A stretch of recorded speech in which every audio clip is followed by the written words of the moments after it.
और ट्रेनिंग का कार्य कल से शुरू होगा और 3 नवंबर तक चलेगा। हाउस टू हाउस इन्यूमरेशन 4 नवंबर से 4 दिसंबर तक। Publication of draft electoral rolls 9 December 2025। Claims and objections का पीरियड 9 दिसंबर 2025 से लेकर 8 जनवरी 2026। जिन लोगों को नोटिस जाएंगे उनकी हियरिंग और वेरिफिकेशन का समय 9 दिसंबर से 31 जनवरी तक होगा और फाइनल इलेक्टोरल रोल्स 7 फरवरी 2026 को प्रकाशित किए जाएंगे। বন্ধুরা আবারও বড় খবর এসেছে দিল্লি থেকে। জাতীয় নির্বাচন কমিশনের তরফে আজ যে ঘোষণা করা হয়েছে তা গোটা দেশের রাজনীতির মাটিতে একেবারে ভূমিকম্প ঘটিয়ে দিয়েছে। হ্যাঁ, ঠিকই শুনেছেন, বিহারে এসআইআর হওয়ার পর এবার একসাথে দেশের 12টি রাজ্যে শুরু হতে চলেছে এসআইআর, অর্থাৎ সিস্টেমেটিক ইনফরমেশন রিভিউ। অনেকে একে বলছেন ডেটা সার্ভে, কেউ বলছেন রাজনৈতিক মূল্যায়নের অভিযান, আবার অনেকেই বলছেন এটা নাকি নির্বাচনের আগে নতুন ধরনের পাবলিক মনিটরিং মেকানিজম। তাহলে প্রশ্ন হলো, এই এসআইআর আসলে কি? কেন বিজেপি ছাড়া বিরোধী দলগুলো এত বিরোধিতা করছে? এবং সবচেয়ে গুরুত্বপূর্ণ প্রশ্ন হলো, পশ্চিমবঙ্গে এর প্রভাব কি হতে পারে? সব প্রশ্নের উত্তর আমরা একে একে বিশ্লেষণ করব আজকের ভিডিওতে। তাই ভিডিওটা শেষ পর্যন্ত দেখবেন, কারণ শেষে আমি বলবো এই সিদ্ধান্তের আসল রাজনৈতিক মানে কি এবং কে লাভবান হতে পারে, কে ক্ষতিগ্রস্ত হচ্ছে। চলুন শুরু করি।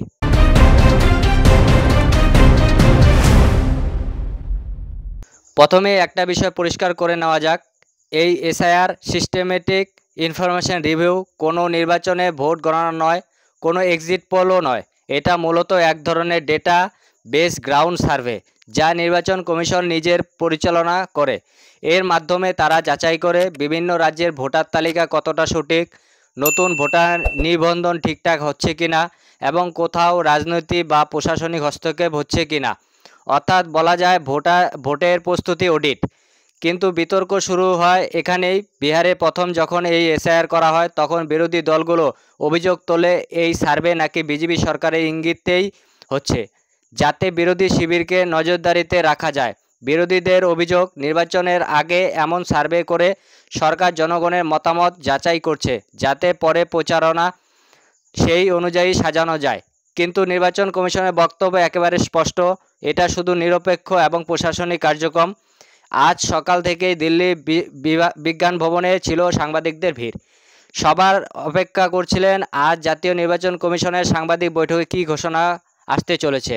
অবশেষে নির্বাচন কমিশন জ্ঞানেশ কুমার সামনে এসে বলেন, দেশের 12টি রাজ্য ও কেন্দ্রশাসিত অঞ্চলে শীঘ্রই এসআইআর শুরু হতে চলেছে।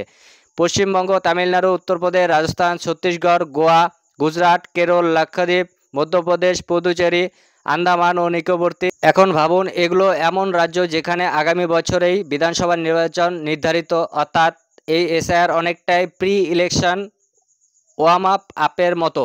এখন আসা যাক সবচেয়ে আলোচিত রাজ্য পশ্চিমবঙ্গ। বিহারের পর থেকে বাংলায় রাজনৈতিক মহলে প্রশ্ন ঘুরছিল, এখানেও কি এসআইআর হবে? কারণ আপনি জানেন 2026 সালে রাজ্যে বিধানসভা নির্বাচন, তার আগে ভোটার তালিকা সংশোধন, বুথ ভিত্তিক পুনর্গঠন এবং কেন্দ্রীয় পর্যবেক্ষণ, সব মিলে এখন থেকে চাপা উত্তেজনা শুরু। তৃণমূল কংগ্রেস অনেক নেতাই ইতিমধ্যে সরব হয়েছেন। তাদের বক্তব্য, এই এসআইআর আসলে বিজেপির রাজনৈতিক অস্ত্র।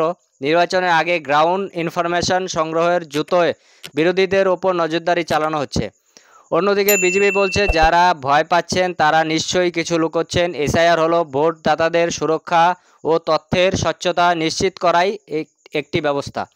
অর্থাৎ দুপক্ষের বক্তব্য সম্পূর্ণ বিপরীত, কিন্তু তবুও সাধারণ মানুষ এখন জানতে চাইছেন এই এসআইআর আমাদের ওপর কী প্রভাব ফেলবে।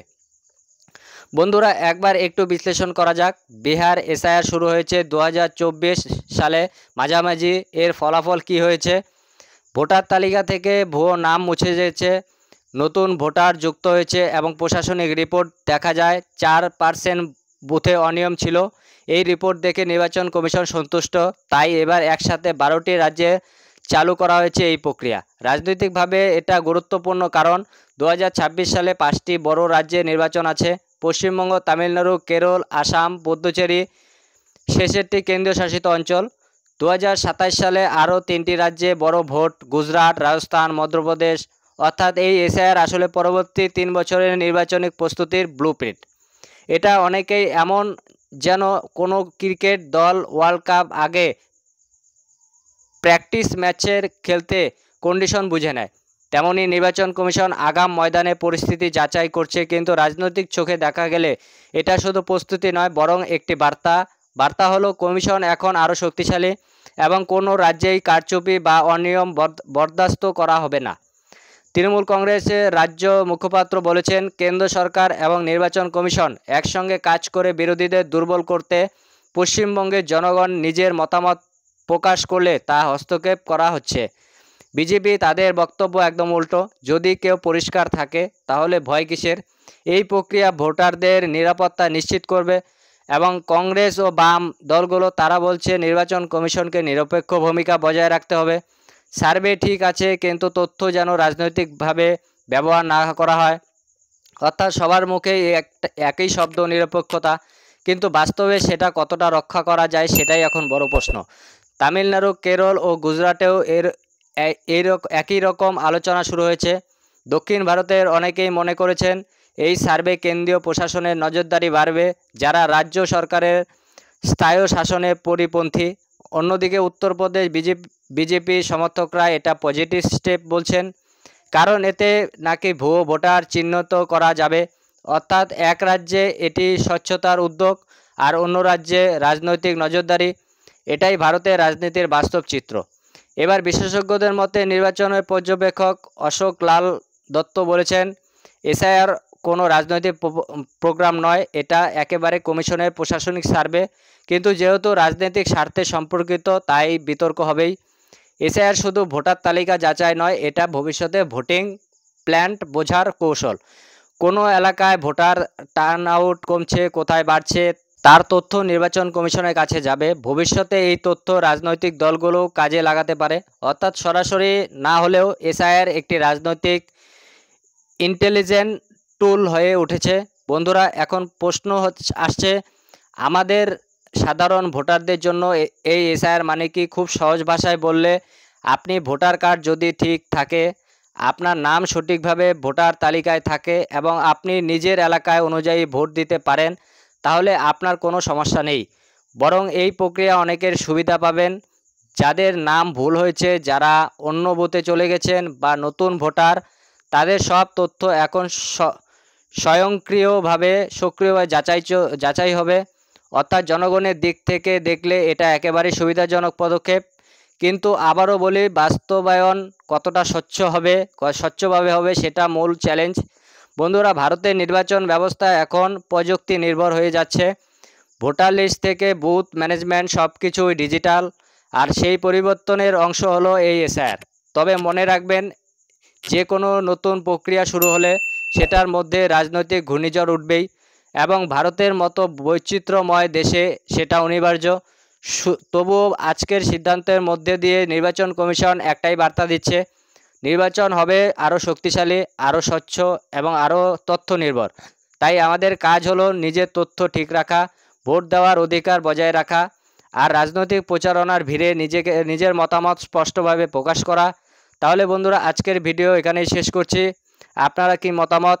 এই এসআইআর কি সত্যি ভোটার স্বচ্ছতা আনবে, নাকি এটা আরেক রাজনৈতিক কৌশল? কমেন্টে জানিয়ে দিন আপনার মতামত। ভিডিও যদি ভালো লাগে থাকে তাহলে লাইক করুন, শেয়ার করুন আর সাবস্ক্রাইব করুন আমাদের চ্যানেল। কারণ এখানে আমরা খবর বলি, কিন্তু একটু আলাদাভাবে বিশ্লেষণ, তথ্য, সত্যতা মিলেমিশে। ধন্যবাদ, দেখা হবে পরের ভিডিওতে।